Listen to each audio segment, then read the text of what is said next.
How to record audio in Canva.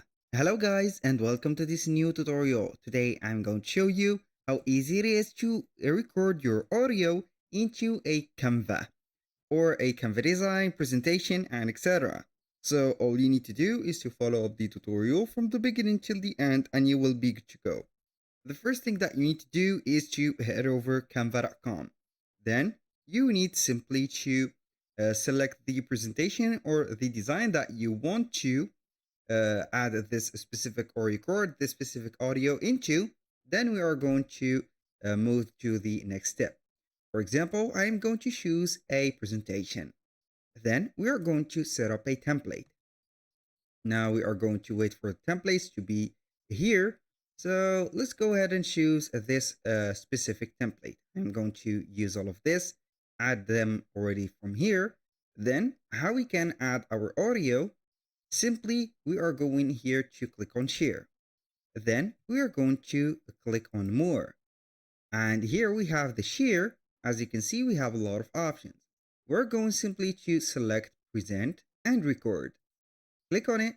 And then we are going to right here, images, we are going to the recording platform.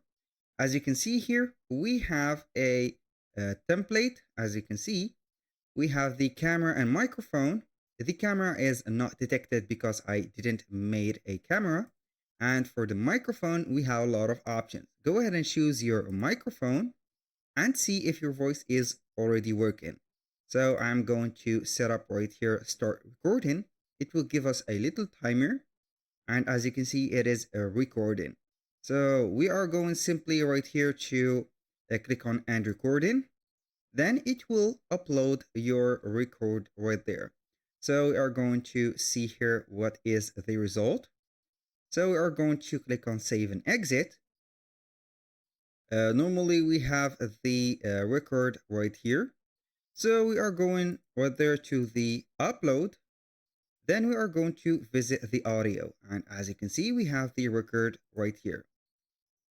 So it is working with me. You can go ahead and put it here into your presentation and boom. And on this specific audio that we have recorded, we have the option to download it separately. So we are going right there to the uploads audio, select that specific audio, then click on the three dots and boom, here we have the download option. We're going to click on download. And as you can see here, we have the format set it as WebM. I don't know what is that format, but it is audio. You can go ahead and convert it into other converting websites. And here we have it. That was all for today's video. Thank you guys for watching. I hope that you have enjoyed the content and I hope to see you soon on the next one.